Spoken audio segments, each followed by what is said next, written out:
राधे श्याम गुरुजी। दो प्रश्न हैं। राधे श्याम। पहला प्रश्न ये है गुरुजी, दीपावली क्यों मनाते हैं और इसका उद्देश्य क्या है? हम्म। देखो, आ, इसके लिए हमको देवी भागवत में बड़ा सुंदर आख्यान मिलता है इसका, है ना। तो उस आख्यान में ऐसा वर्णन मिलता है, कथा मिलती है कि एक बार श्री दुर्वासा मुनि जो है वो भगवान कृष्ण का पूजन करके और वापस आ रहे थे। तो मार्ग में उनको देवराज इंद्र मिल गए। ठीक है। तो देवराज इंद्र ने उनको आदर पूर्वक प्रणाम किया। तो दुर्वासा मुनि जो है वो प्रसन्न हो गए, और प्रसन्न होकर उन्होंने भगवान कृष्ण के पूजन की जो माला थी वो देवराज इंद्र को प्रदान की। पर देवराज इंद्र जो है वो अपने पद और धन के गर्व में उस माला को उन्होंने ऐरावत हाथी को पहना दिया। इससे जो है दुर्वासा मुनि बहुत कुपित हो गए, और उन्होंने कहा कि तुमने जो है धन और पद के मद में आ करके भगवान के निर्माल्य का तिरस्कार किया है।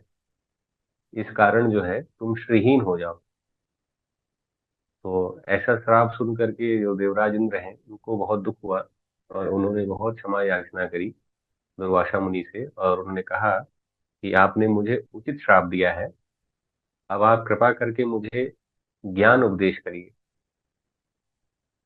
तो और इसी प्रकरण में देवराज इंद्र कहते हैं, क्योंकि देवराज इंद्र को समझ में आ गया कि उन्होंने ये गलती जो है वो धन के मद में की है, तो वहां पर एक श्लोक आता है, ऐश्वर्यम विपदाम बीजम ज्ञान प्रच्छन्न कारणम मुक्ति मार्ग कुठारश्च भक्तेश्च व्यवधायकम। मतलब कि ये जो ऐश्वर्य है, ये धन है, ये समस्त विपत्तियों का बीज रूप है, ज्ञान का आच्छादन कर देने वाला है। मतलब कि धन से, ऐश्वर्य से व्यक्ति का जो ज्ञान है वो आच्छादित हो जाता है या ढक जाता है। हम्म। और जो मुक्ति का मार्ग है वो बाधित हो जाता है। ठीक है, भक्ति जो है वो बाधित हो जाती है। तो ये श्लोक लेने का प्रयोजन यहाँ पर ये था कि सामान्यतः जनमानस में ऐसी मान्यता है कि दीपावली के दिन पूजन करने से धन वृद्धि होती है ना। तो हमको धन की प्राप्ति होगी तो हम बहुत सुख आनंद पूर्वक जीवन जो है व्यतीत करेंगे। तो दीपावली पूजन का मुख्य उद्देश्य लोगों ने धन वृद्धि, धन प्राप्ति बना लिया है। तो इसमें मैं ऐसा विचार रखना चाहता था कि शास्त्रों में तो धन को लेकर के क्या कहा गया है, हमारे धर्मशास्त्रों में धन के बारे में क्या कहा है ना। तो एक श्लोक मैंने तुम्हें बताया कि ये स्वयं देवराज इंद्र कह रहे हैं। जैसे कोई ऐसा व्यक्ति कहे, मान लो कि जिसके पास में बहुत अधिक धन न हो, तो वो समझ में आता है कि कोई ये कह सकता है कि अच्छा चलो, अंगूर खट्टे वाली स्थिति है इनकी। वो एक लोमड़ी थी ना जो अंगूर का जो है फल नहीं प्राप्त कर पाई, तो उसने अपने मन को समझा लिया कि अंगूर खट्टे हैं। तो कोई सामान्य व्यक्ति ऐसा कहे कि भाई धन जो है वो बहुत अच्छी चीज नहीं है ना, इसके बहुत जो है नुकसान है। तो लोग कहेंगे कि भाई चलो, इनके लिए तो अंगूर खट्टे वाली स्थिति है। लेकिन ये कौन कह रहे हैं? ये स्वयं देवराज इंद्र कह रहे हैं, जो स्वयं जो है जिनका ऐश्वर्य और जिनकी जो सुख सुविधाएं हैं, वो हमारे सभी धर्म शास्त्रों में उसका विशेष वर्णन मिलता है कि स्वर्ग में इंद्र के पास में कैसी कैसी सुख सुविधाएं हैं, कैसा कैसा ऐश्वर्य है। तो जो व्यक्ति के पास में प्रचुर संपत्ति है, अगर वो व्यक्ति ऐसा कह रहा है कि ऐश्वर्य जो है वो विपदा का बीज है, तो वो असत्य तो नहीं बोलेगा। फिर उसी प्रसंग में आगे दुर्वासा मुनि क्या कहते हैं? आगे दुर्वासा मुनि कहते हैं, जन्म मृत्यु जरा शोक रोग बीजांकुरम परम संपत्ति तिमिरांधश्च मुक्ति मार्गम न पश्यति। कि ये जो ऐश्वर्य है, ये जन्म मृत्यु जरा शोक और रोग के बीज का महान अंकुर है, और संपत्ति के घोर अंधकार से जो अंधा हो गया है उसको मुक्ति का मार्ग नहीं दिखता है। तो उन्होंने भी इंद्र के कथन का समर्थन कर दिया। तो एक स्वयं जो देवताओं के राजा हैं, और एक दूसरे जो मुनि श्रेष्ठ हैं, जो भगवान शिव के अवतार हैं, दोनों ही धन की निंदा कर रहे हैं। तो इस आधार पर फिर महाभारत का भी एक प्रमाण प्राप्त होता है कि महाभारत में एक श्लोक आता है, अर्थानाम अर्जने दुख मार्जितानाम तु रक्षणे नाशे दुखम वये दुख दिगर्थम दुख भाजनम। इसका अर्थ ये होता है कि जो अर्थ है इसके अर्जन में दुख है। पैसा जो है वो आसानी से नहीं प्राप्त होता है, उसे कमाने में व्यक्ति को बहुत कष्ट पाना पड़ता है। अच्छा चलो, किसी ने बहुत कष्ट करके धन प्राप्त भी कर लिया, तो जो अर्जित किया उसकी रक्षा करने में भी बहुत कष्ट करना पड़ता है। ऐसा नहीं कि उसको जो प्राप्त कर लिया वो बहुत सहज है वो रखना। बहुत प्रकार के भय हैं। आजकल देखो, ऑनलाइन फ्रॉड हो रहा है कि तुम, पहले तो ये था कि अकाउंट में पैसे रख लिए तो पैसा सुरक्षित है, अब तो वो अकाउंट से ही गायब हो जाएगा, तुम्हें पता ही नहीं चलेगा। तो कितनी प्रकार की व्यवस्था करनी पड़ती है, उस व्यवस्था में भी कितने मानसिक क्लेश होते हैं। ठीक है, इसलिए इन्होंने क्या कहा, अर्थानाम अर्जने दुख, अर्थ के अर्जन में दुख है। मार्जिता नाम तू रक्षणे, और जो अर्जित कर लिया उसकी रक्षा में भी दुख है। नाशे दुख, मान लो कोई व्यक्ति कहीं जाए और उसका धन गिर जाए तो उसको कितना दुख होता है। तो धन के नाश में भी दुख होता है। वये दुखम, अब कोई व्यक्ति घर में बीमार पड़ जाए और फिर उसके इलाज में पैसा खर्च करना पड़े तो भी कितना कष्ट होता है। ठीक है, तो बोलते हैं ऐसे धन को धिक्कार है जो केवल दुख ही देता है। तो इन श्लोकों का यहाँ पे अ, प्रमाण देने का अभिप्राय ये था कि हमारे धर्म शास्त्रों में तो धन की बड़ी निंदा की गई है और इसको सभी संकटों, सभी विपत्तियों का कारण बताया गया है। तो फिर इसकी प्राप्ति तो लक्ष्मी पूजन का प्रयोजन नहीं होना चाहिए। अगर लक्ष्मी पूजन का प्रयोजन धन प्राप्ति होता तो फिर हमारे शास्त्रों में उसकी निंदा क्यों की जाती, है ना। तो फिर हम करते क्यों है लक्ष्मी पूजन। प्रश्न ही खड़ा होता है कि अगर धन के लिए नहीं करते हैं तो लक्ष्मी पूजन करने का विधान क्यों बनाया गया है। ठीक है, उसके लिए लक्ष्मी तंत्र एक ग्रंथ है। उस लक्ष्मी तंत्र में स्वयं माता अ, लक्ष्मी के क्या कहते हैं वहां पर संवाद प्राप्त होते हैं देवराज इंद्र से, और नारद जी का भी संवाद उसमें है। तो उसमें एक बहुत सुंदर श्लोक आता है, उसमें बोलते हैं, देवी प्रसादे परम पद रूप मोक्ष प्राप्ति आनुषांगिक त्रिवर्ग फल प्राप्तिश्च। इसका अर्थ ये है कि देवी के प्रसन्न होने का फल परम पद की प्राप्ति है। अन्य फल, मतलब कि जो धन आदि जो अन्य फल हैं ये तो आनुषंगिक है। आनुषंगिक का मतलब ये होता है कि जैसे तुम कोई चीज लेने जाओ, उसके साथ कोई चीज स्वाभाविक ही तुम्हें मिल जाए, उसके लिए तुम्हें प्रयत्न न करना पड़े, है ना। तो जो पूजन है, लक्ष्मी पूजन का उद्देश्य मुक्ति है, भक्ति है। क्योंकि जो माता लक्ष्मी है वो आचार्य स्वरूपा है। तो जब वो प्रसन्न होती हैं तो भगवान के चरणों में भक्ति देती हैं, भगवान के चरणों में प्रेम प्रदान करती हैं। तो हमारे जितने भी धर्म शास्त्र है उन्होंने मनुष्य जन्म का मुख्य कर्तव्य जो है वो भक्ति तो बताया है, भगवत प्राप्ति तो बताया है। तो हमारे जितने भी व्रत पर्व उत्सव है उन सब का एकमात्र और एकमात्र उद्देश्य भगवत प्राप्ति, कोई भी लौकिक उद्देश्य वहां नहीं है। ठीक है ना। तो इसी तरह से अगर हम ये देखें इस श्लोक के आधार पर, क्योंकि ये प्रमाणी ग्रंथ का श्लोक है ना, और इस श्लोक पे यही बताया जा रहा है कि देवी की प्रसन्नता में हमें क्या मांगना चाहिए उनसे, तो हमें उनसे भक्ति मांगनी चाहिए, हमें उनसे मुक्ति मांगनी चाहिए।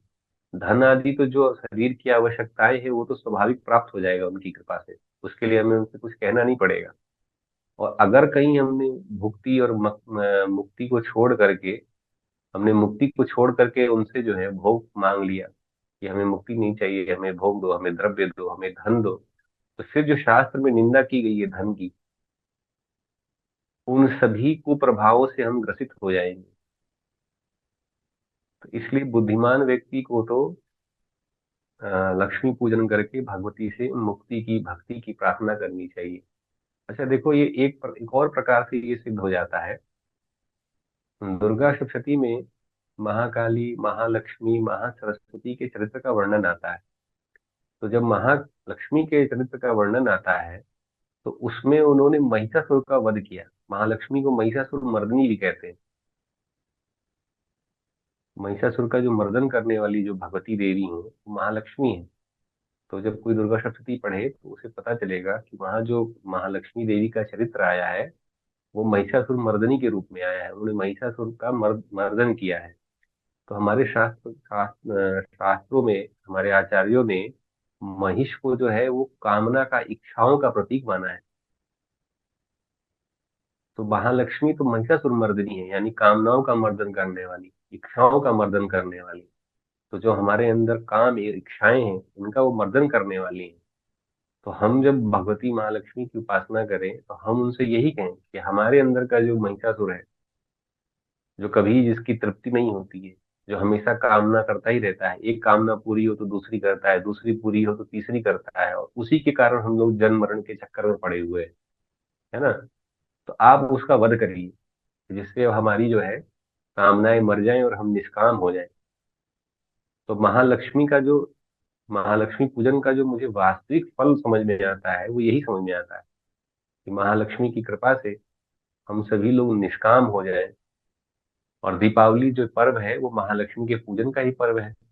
और महालक्ष्मी के पूजन का जो उद्देश्य शास्त्रों से हमको सिद्ध हो रहा है वो क्या है, कि अपनी कामनाओं को निर्मूल करके और हम भगवत भक्ति और मोक्ष की प्राप्ति कर लें। ठीक है। दूसरा प्रश्न क्या था? जी गुरु जी, बहुत बहुत धन्यवाद। दूसरा प्रश्न ये है गुरु जी कि क्या दीपावली की पूजा जो है वो स्थिर लग्न में करनी चाहिए? ये स्थिर लग्न क्या होता है गुरु जी? देखो, हमारे यहाँ पे जो 12 राशियां हैं ज्योतिष में, हमारे यहाँ में ज्योतिष शास्त्र में 12 राशियां होती हैं। तो 12 राशियों में से चार चार की तीन श्रेणी बनाई गई है। ठीक है। तो उन 12 में से जो हमारी वृष राशि है, सिंह राशि है, वृश्चिक राशि है और कुंभ राशि है, इन चार को स्थिर स्वभाव वाला बताया गया है। और दिन भर में ये 12 राशियां अपने अपने क्रम से उदय होती हैं। तो जिस समय ये स्थिर राशियां उदय होती हैं तो उस समय को हम कहते हैं स्थिर लग्न का समय। तो ऐसी जन मान्यता है कि अगर हम स्थिर लगन में महालक्ष्मी का पूजन करेंगे तो महालक्ष्मी स्थिर हो जाएंगी। पर ये, जहां तक मुझे लगता है, ये इसका संबंध शास्त्र से न होकर के लोकाचार से ज्यादा है। मतलब एक लोक मान्यता है, इसमें कोई शास्त्र मान्यता नहीं दिखती है। कारण ये है कि महालक्ष्मी जो है वो स्वभाव से ही चंचल है, उनकी प्रकृति ही चंचल है, और उनके चंचल होने में ही सबका हित है। अगर माता लक्ष्मी कहीं स्थिर हो जाए तो फिर वृद्धि नहीं हो सकती है ना। अर्थशास्त्र का नियम है कि जब धन घूमता रहता है तो उससे उसकी वृद्धि होती है। तो धन को स्थिर करना बहुत बुद्धिमानी व्यवहारिक रूप से भी नहीं समझ में आता है, और इसका बहुत शास्त्र प्रमाण भी नहीं मिलता है। शास्त्रों में तो यही लिखा है कि महालक्ष्मी का पूजन जो है वो प्रदोष काल में करना चाहिए मुख्य रूप से। वहां प्रदोष काल की मुख्यता बताई गई है। अब होता क्या है कि कार्तिक के प्रदोष काल में, जब कार्तिक के मौसम में जब प्रदोष काल लगता है तो स्वाभाविक ही उस समय वृष लगन प्राप्त होता है, थोड़ा आगे पीछे। तो संभवतः मुझे लगता है कि वहां से तुकबंदी हो गई होगी कि लोगों को लगा होगा कि प्रदोष काल के आसपास वृष लगन प्राप्त होता है, और वृष लगन आप अपने आप में एक स्थिर लगन है। तो स्थिर लगन में जो है महालक्ष्मी की पूजा करनी चाहिए। लेकिन अगर हम लग्न के विचार को यहाँ पर ले लेंगे तो क्या होता है कि जैसे ही लग्न आ जाता है तो लग्न अपने आप में मुहूर्त का एक घटक है। जब हम मुहूर्त का विचार करते हैं तो उसमें लग्न का भी विचार करते हैं। ठीक है। तो फिर वहां पे मुहूर्त के नियम लग जाएंगे। तो देखो, एक श्लोक है मुहूर्त शास्त्र का। वर्षर्तु मासायन काल दोषा वारक्ष तिथ्यादि समुद्भवाश्च नश्यन्ति सूर्येन्दु बलोपपन्ने लग्ने यथार्के अभ्युदिते तमांसि। इसका अर्थ ये है कि चूंकि हमने काल के कई विभाग किए हैं मुहूर्त शास्त्र के अंदर, काल तो अनादि है, लेकिन काल को समझने के लिए हमने मोक्ष शास्त्र में इसके अनेक विभाग किए हैं। तो उसमें एक विभाग जो है वो वर्ष है, फिर उसके अंतर्गत जो है अयन है, अयन के अंतर्गत जो है ऋतु है, मास है ना, पक्ष है, तिथि है, वार है, नक्षत्र है, आदि आदि। तो ये सब काल के विभाग हैं। इन कालों के विभागों की शुभता और अशुभता को देख करके समय की शुभता और अशुभता का निर्णय किया जाता है। ठीक है। तो ये श्लोक ये कह रहा है कि यदि जितने भी हमारे काल के विभाग हैं उन सब की जो अशुभता है, उन सब की अशुभता को दूर करने वाले जो घटक है काल का, वो है लग्न। यदि अगर किसी कार्य के करते समय लग्न बलवान हो, है ना, सूर्य बलवान हो और चंद्र बलवान हो, तो वो मुहूर्त के सभी दोषों को दूर कर देते हैं, और उस समय जो कार्य किया जाए उस कार्य को वो सफल कर देते हैं। अब मैं तुम्हें एक स्क्रीन शेयर करके एक चीज दिखाता हूँ कि जिससे थोड़ा ये समझ में भी आएगा। तुम मुझे शेयरिंग का ऑप्शन दे दो, तो मैं तुम्हें स्क्रीन शेयर करके एक चीज दिखाता हूँ कि स्थिर लगन, अगर हम स्थिर लगन की मान्यता लेके चलेंगे तो किस तरह की परेशानी आ सकती है। सामान्य जन तो इतना समझ लें कि स्थिर लगन तो स्वाभाविक रूप से उसके आसपास मिल ही जाता है, लेकिन अगर ना भी मिले तो उसके लिए बहुत परेशान होने की जरूरत नहीं है, क्योंकि लक्ष्मी पूजन का जो मुख्य काल है वो प्रदोष काल है, उसमें लग्न आदि का कोई बहुत महत्व नहीं है, कि जब तक कि आप कोई नैमित्तिक उपासना न कर रहे हो। मुहूर्त शोधन, लग्न शोधन आदि जो है वो सकाम अनुष्ठान में या नैमित्तिक अनुष्ठान में किया जाता है। ये तो पर्व तो जो नित्य है, दीपावली तो हर साल आनी है और उसी समय आनी है, तो उसमें हम कोई नया मुहूर्त अपने से नहीं बना सकते हैं, उसमें हम मुहूर्त बनाने के लिए स्वतंत्र नहीं है। ठीक है, जो हमें शास्त्र आ गया है कि आप जो है प्रदोष काल में दीपावली पूजन करिए, तो हम उसी में करेंगे। उसमें हम क्या नया मुहूर्त तो बना नहीं सकते हैं। ठीक है। तो स्क्रीन शेयर का ऑप्शन दिया तुमने मुझे? जी, अब आ गया होगा आपके पास। हाँ। तो देखो, ये मैंने 31 तारीख की रात्रि में, है ना, जब प्राय ऐसा लोगों की मान्यता है कि जिस समय सिंह लगन हो तो उस समय जो है लक्ष्मी पूजन बहुत प्रशस्त होता है। ठीक है। तो तुम देखो, ये 1 तारीख की रात्रि का जो है ये कुंडली जनचक्र बनी हुई है सिंह लगन की। तो अगर हम इसको देखेंगे तो जो विद्वान है वो इस बात को बहुत अच्छे से समझ पाएंगे कि जब भी कार्तिक का महीना होगा और अमावस्या होगी, तो स्वाभाविक है कि कार्तिक के महीने की अमावस्या के पास में सूर्य तुला राशि में चले जाएंगे, और चंद्रमा जो है वो अमावस्या में ऐसे ही निर्बली हो जाते हैं। तो अगर हम सिंह लग्न को बहुत प्रशस्त मान रहे हैं लक्ष्मी पूजन के लिए, तो मुहूर्त शास्त्र का नियम है कि लग्न बली हो तभी वो शुभ फल देता है। अगर लग्न कमजोर हो जाए तो फिर वो शुभ फल नहीं दे पाता है। तो देखो सिंह लगन में हो क्या रहा है। सिंह लगन में अगर देखें तो सिंह लगन के जो स्वामी सूर्य हैं वो अपनी नीच राशि में बैठे हुए हैं, और उनके ऊपर नीच के मंगल की दृष्टि है। तो इस कारण से लग्नेश सूर्य जो है वो निर्बल हो गए। और लग्न का जरा हम विचार करें तो सिंह लग्न जो है वो केतु और मंगल के मध्य में आ गया। तो जब भी कोई लग्न या ग्रह दो पाप ग्रहों के मध्य में आ जाता है तो वो निर्बली हो जाता है। ठीक है। तो सिंह लग्न जो है वो केतु और मंगल के मध्य में आ गया, और शनि जो है वो लग्न को देख रहे हैं, एक पापग्रह लग्न को देख भी रहे हैं, इससे भी लग्न पीड़ित हो रहा है। ठीक है। तो लग्न और लग्नेश दोनों पीड़ित हो रहे हैं। और जैसा कि अभी हमने थोड़ी देर पहले वो श्लोक बताया, उसमें क्या लिखा था कि सूर्य चंद्र और लग्न बलवान होते हैं तो मुहूर्त के सभी दोषों को दूर करके शुभ फल देते हैं। तो इस तरह से तो यहाँ पर तो सूर्य चंद्र और लग्न तीनों निर्बल हो रहे हैं। तो अगर हम सिंह लगन में मुहूर्त के आधार पर पूजा करेंगे, तब तो फिर ये कोई शुभ फल देने वाला नहीं होगा, क्योंकि अपने आप में ये बहुत कमजोर है। लेकिन शास्त्र में ऐसा कहा गया है कि हमें जो है अ, निशा काल में, जब जो है मध्य रात्रि हो, तो उस समय भगवती का पूजन करना चाहिए। इसलिए सिंह लगन पे या स्थिर लगन पे इन पर न विचार करके हमको शास्त्र के इस वाक्य को विचार करके पूजन करना चाहिए कि प्रदोष काल और निशा काल भगवती के पूजन के लिए श्रेष्ठ समय है, तो उस समय हमको पूजन करना चाहिए। स्थिर लगन से तो मुझे बहुत संबंध समझ में नहीं आता है, क्योंकि फिर इस प्रकार की स्थिति आ जाएगी, कभी तो स्थिर लगन जो होंगे वो शुभ स्थिति में होंगे, कभी नहीं होंगे। तो फिर हम क्या करेंगे? अगर स्थिर लगन को ही हम पूजा का मुख्य मुहूर्त मान ले, तो फिर तो बड़ी समस्या उत्पन्न होगी कि जिस समय, जैसे अभी इस बार जो सिंह लगन आ रहा है वो तो बहुत निर्बल है, तो जो लोग सिंह लगन में पूजा करने वाले होंगे वो क्या नहीं पूजा करेंगे? तो समझ में आया? तो इसलिए हमको क्या करना है, मुख्य काल तो भगवती के पूजन का जो है वो प्रदोष काल है। और चूंकि निशा काल में भी, क्योंकि दुर्गा सप्तशती में ही वर्णन आता है कि तुरीय संध्या, जो तुम्हारी तीन संध्याएं होती हैं, तो चौथी संध्या मध्य रात्रि में आती है, उसको तुरीय संध्या कहते हैं। तो वो भगवती की उपासना का विशेष समय होता है। तो इसलिए जो साधक होते हैं वो तुरीय संध्या में भी साधना करते हैं।